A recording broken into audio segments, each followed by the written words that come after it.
guys, Leah Michelle Resistance Chicks. It is February 23rd, 2017. It's a Thursday, so we want to bring you news from actual paper news. We like to do that every once in a while. So actually, what's interesting is there's the entire newspaper here is what's interesting.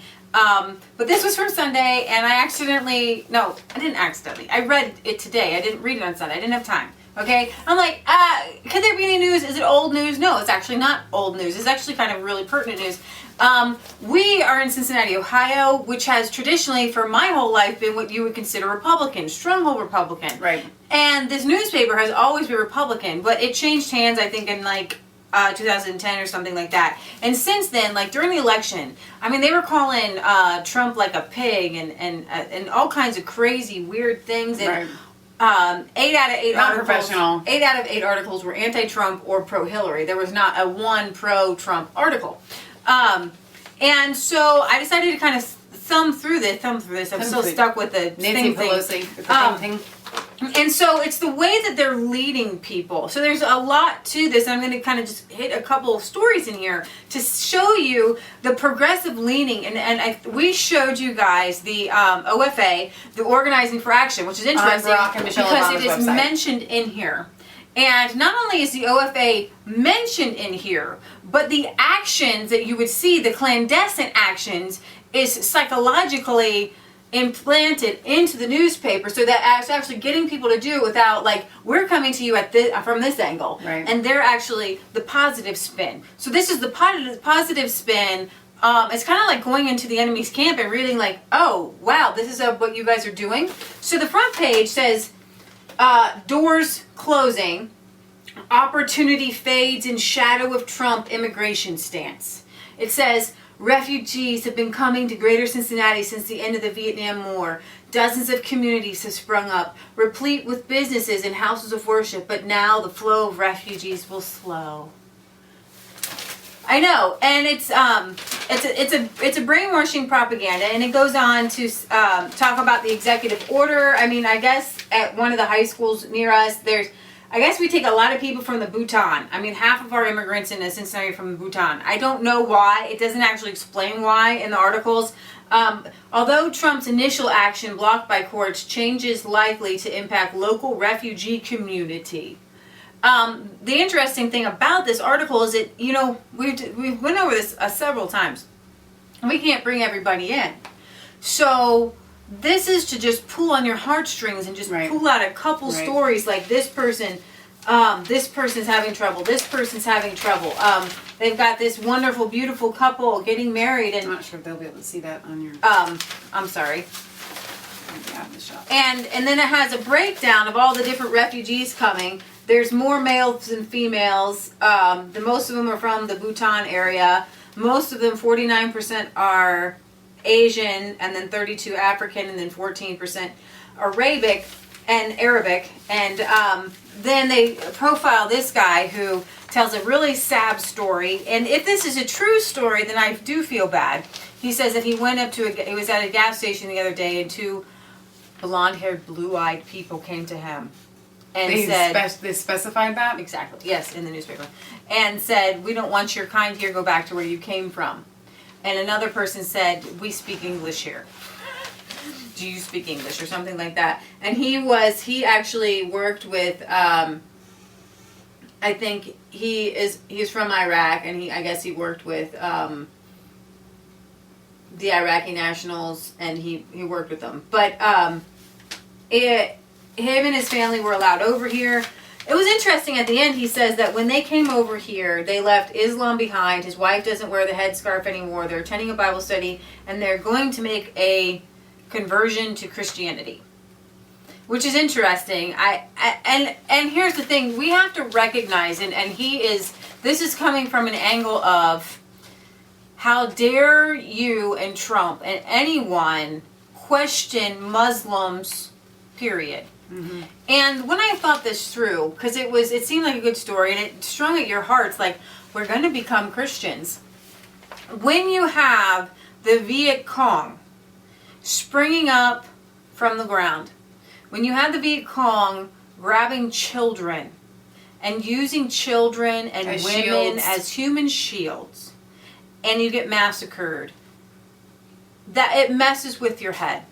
And so what I would like to see, and what would be a better, a way for me to trust you more, let's put it that way, that you're not one of them, is to say, I condemn those actions. Exactly. I understand your fears. Right. I have those same fears That's a too really good when I point. get around other Muslims.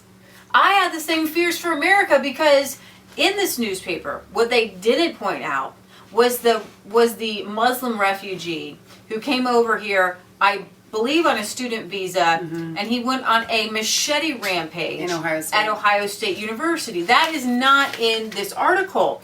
And so while I want to be able to trust everyone and love everyone, we have to be able to use our noggins, and it's not wrong. Unfortunately, in a time like this, when we drive downtown or you go in different neighborhoods, You lock your doors and you roll up your windows. do you lock your doors and roll up your windows? Is that racial profiling, or is that being smart? Right. And If Leah or I we live near Cincinnati. If I were to go downtown to over the Rhine by myself at night and walk the streets. well, they have built it up a bunch. So, but before they built it up, or in the areas that aren't Exactly. built up, right? I would be afraid. And Right. it really wouldn't be very smart of me to do that. Right. I would not be using my intelligence. Right. If you have to go down there, you need to take precautions, right? Take somebody with Drugs you. and crime and things like that. It's Right. more of an area issue Exactly. than a person issue. The thing of it is that you're coming from areas where, even we've heard from Christians helping people over there, even the people they're helping, a good percentage of them still support the other side. Okay, so it's kind of like this, and I know a lot of people are going to get angry about me for saying it this way, but this is the best way that I can describe it. We've all seen movies where there's this deadly virus, okay? And everybody is on a plane and somebody has this deadly virus, and all of a sudden they all have to go into quarantine. Right. Because somebody on that plane has that deadly virus. Right. And you got to get the people in their hazmat suits, and they've got to go in, and every person has to be screened slowly, one by one. This is why terrorism works, because they can slip in through the regular normal And people. what everybody on the leftist side that's wanting the immigrants to be able to just be flooded in, they're saying, you know what, if there is a deadly virus with all of those people, it's not fair to keep those people, to keep the safe people in with the other virus, and we just have to let them in. Right. We just have to let them in. And so what Trump is saying is, hang on, no.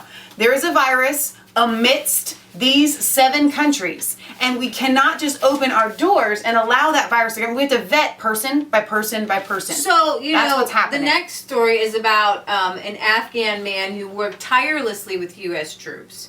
And he came over here, and a friend of his who was in the army with him vouched for him and said, this is what he did for us. He got on the front lines for us. And with that, you know what? I trust you. I trust you, and you say this guy's good. I trust you. Okay, you know Right. what? And then you're innocent until proven guilty, right? Right. But we would make it easier for other Americans to hear the words come from your mouth. I understand your concerns. I condemn those actions. And you say it over and over and over again. Right. You know, if Christians were doing this over and over again, I would condemn their actions. And I would condemn it over and over and over again, but everybody's hiding it for a reason. I mean, there was a Texas preschool teacher who was caught in her Twitter account saying that Hitler was a great person and more Jews should have been killed. She finally just got fired, and I'll show you that story next. But, so that was this story, and then it just kind of went on, and this one was the next one. When is your congressman's next town hall? Oh no! And they this is the OFA, Organizing for Action. Whatever. And so there are Democratic operatives inside of our Cincinnati Enquirer who probably have gone through the training OFA. camp. And now they're putting it in the papers. And so That's real deal. Have that. The thing of it is, I can just tell you, they're a little upset because it says, if Cincinnatians want to give their congressman an earful about the latest controversies in Washington, they may have to do it by phone. That's because local lawmakers have stocked their schedules with more telephone town halls than in-person sessions. Which are those conference calls we've all gotten. Would you like to join in the conference call? But what's interesting about it is that this is an offshoot of the OFA. Absolutely. They wanted the town halls. They probably in every different state, in every different city paper, they're posting where you can do your congressman's next town hall. I guarantee you, if it wasn't for Obama's OFA, nobody this ever has talks about never a town been hall. in the paper, ever. But because of the OFA, because they're organizing for action, because this is a progressive, Democrat-led and organized, we're going to tell you what to think newspaper. Yeah, that's why it's here. So then it gives you all of your congresspersons, people's, whatever, addresses and phone calls and emails. Right. So instead of doing the town halls, which is what they really want to get people on, they wanted to get people to videotape and everything like that. You can call and write an email, which they've never done before, ever. When Barack Obama was in office, we all had an issue. Yes. But nobody said, we'll write your congressman about these issues. Right. This is a progressive thing. Wow. Total thing. And then, if I may, the next page. That was it over here. All right. So the next one. This was as it. I kept going through the newspaper, it just kept getting weirder and weirder. We're going to go back to old school news reporting. We're just going to get all of our news from the newspaper, and you're not going to get any of this screen behind you. Ohio Democrats hungry for victory in 2018, but in limbo on governor's race. So they're trying to the focus more on the lower level politicians. Well, it's all Democrat. Right. All from the first. What page is this? This is the 12th page. It's been nothing but a Democrat progressive agenda. It doesn't say where the Ohio Republicans are going to go. They mention it down here a little bit. A couple Republicans, maybe Mike DeWine, may run. But it's where can the Democrats gain their seats? How can the Democrats get their party back? The party of our paper, people. The people's paper. The Democrats. And that's what's going on. They're such big babies. It's like you guys were in power for 8 stinking years. You know, and then all of a sudden the Republicans take over for a little over a month, and then they're just losing their minds. What's interesting about this, I think it's this article, it's one of them in the newspaper, which talks about rebuilding the Democratic Party and how they're trying to build a grassroots you mean thing. blacktop roots? Blacktop roots, exactly. AstroTurf. Or pavement, however you want to say it. What they're saying is that we normally just throw like a couple $1 million in the last 6 months of a political race. We can't do that anymore. We need to build roots. We can't just buy this. Hillary We can't buy politics so anymore. much money. Oh my gosh. I know. Shocking. We have to actually work with the people. We actually have to get out and do work. It reminds me of that video with Nigel Farage where he's like, I don't know how many of you, none of you in this room, he's talking to the EU, have ever held a proper job in your life. And they all boo him and stuff like that. None of y'all American politicians have ever held a proper job in your life. Not all the politicians. Democrats are energized to stop all the bad stuff that Donald Trump and the GOP-controlled State House are trying to put forward. All the bad stuff. That sounds really second grade. It's all that bad stuff. It's kind of embarrassing. And so they're saying that... Who's writing these articles? They're saying that the Democrats have typically just relied on star power. And they can't rely on the star power. Beyonce and all the stars aren't working. You know how they bring out all the superstars. I can't pick on this person. They're probably a black person. Deirdre. I was going to pick on the writer, but I'm not going to. You're not going to. And then one last one, which is for kicks. I don't know if you want to do this in a separate thing, but student binge drinking concerns Miami president. Now, in our area, the big university isn't it. There we got two, Ohio State and Miami University. All of my family members who went to college went to Miami. And most of my friends, a lot of my friends went to Miami. It's the closest big university. So Miami University is wrestling with what administrators are calling the blackout culture among students centered on extensive consumption of hard liquor. President Gregory Crawford says he is determined to fix the binge drinking problem and its impact on student health and campus culture. Everything is on the table. I'm reviewing all of our programs and initiatives and those of other universities to see what's working and what's not and how we can break through to the students. Last week, the Oxford Fire Department made 21 alcohol-related runs in the area of Miami University. In 1 week, 21 people passed out to the point that their friends said, oh my gosh, we got to get this person to the hospital. 21 people, not one, not two, 21. It says the Miami University Police Department, because they have their own police department, reported 7 underage students were hospitalized on Thursday and Friday. So, and actually, this is absurd and it's sad and everything like that, but I actually have a story that's a little bit closer to home. I remember when we moved back from Oklahoma, I was out of high school, just kind of freshly out of high school, and I found out via the news that a girl that had been on my cheerleading squad when I was in junior high had died in a fire because she was passed out in her dorm room. That's right. I forgot that. And it was really, this was at Miami University, and it was really sad. And so lives are on the line. Right. Well, it just, this story paints itself in such a weird way. And I know you guys in Europe have different age drinking laws. Here it's 21. Right. You gotta abide by the rules. I mean, there's just the rules, and this is why, because you're too stupid. You're just too stupid. And some of the incidents came in the wake of the fraternity and sorority recruitment process known as the Rush, and also fell around the night known as Blackout Thursday. And it boggles my mind that, these sororities, they're bringing kids in and they're getting them to drink and they're doing drinking parties to the point that they're getting really, really sick, and they're actually inducing themselves to pass out. And the spike also came 2 weeks after freshman Erica Bruchstick died last month in her dorm room when police say, and that was tied to alcohol. And so these are the kids who are out Black Lives Mattering. These are the kids who are out doing the protests. These are the kids whose minds are not all there, which is interesting. At the end, it talks about their grades are suffering, they're missing classes, they're falling behind in class, they're doing poorly. The consequences are so severe, and the problem is so persistent that it's become a significant national public health. But those two lines didn't seem to go well with me together. The grades are missing classes, the consequences are so severe. And you know what, really, in all honesty, I'm glad you covered this, but it's not a new problem, okay? Of course not. Historically, this is what happens. And Lee and I are actually anti-college these days, because it used to be that you could achieve a higher education with minimal amount of money. You didn't have to go into debt for the rest of your life and get a degree in business. Raise your hand if you go to college and you end up with a business degree. That gives you nothing, okay? You're in debt for thousands and thousands of dollars, and you can't pay it off until you're 85 years old, okay?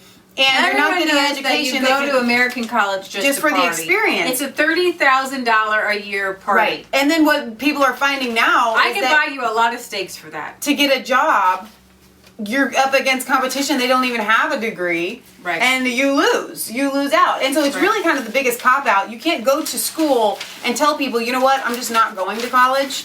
You can't tell people that. That was just an aside story. People are dying. But this is Michelle's resistance chick theory, because I want you guys to know where we stand on that. Because I think that college right now, the idea that we should ever tell children to, when they finish high school, get into one of the largest amounts of debt. $120,000. You could buy a house. Buy a house in 4 years for that much. Start saving up that money. Well, kids won't save that kind of money. It does not make any sense. Get some experience. Go do something. Just become a real live adult first. And the kids, their brains aren't developed. They don't know what they want to be. Well, I think we could start. I think that they could be more mature earlier. Well, yeah, that's true. Earlier. Exactly. They could definitely know, because our founding fathers were going to college at 15 and 16. When you send your kid to college, they're being sent. We have family members. I'm not going to call anybody out, but a lot of them do go to college, and you can see all they're doing is partying. Mm-hmm. And even if they walk away with a degree, they're walking away with a degree that they're in debt, and half of their learning was spent not mentally there because they had been drinking the whole time. Last one. All right. Just a bunch of pages on Trump's first month, and they got 8 people to talk about Trump, and they really were pushing the anti-Trump. I love that they picked it says, not a liberal, not a conservative, I'm for Trump, but then POTUS, pushy, obnoxious, toxic, inclusive and self-absorbed. And then they kind of went So they chose, hang on though, guys. The girl on top. No offense. The black woman on top. They chose a black female, and then they chose a white male. But not even like the guy in the suit and a tie. No. This is the guy they want you to think, you know, kind of maybe. And he looks so much fun. He looks like the coolest guy ever. It's like, you know what? I just feel like it's they've stacked the deck against. Well, they put her on top. Sure. Yeah.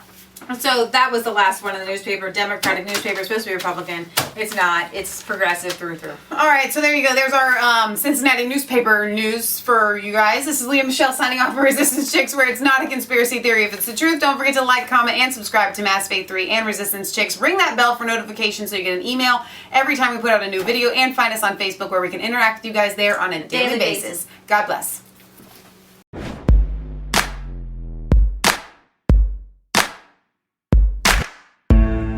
Was cold, all alone. No place for home every day. So afraid, but you caught my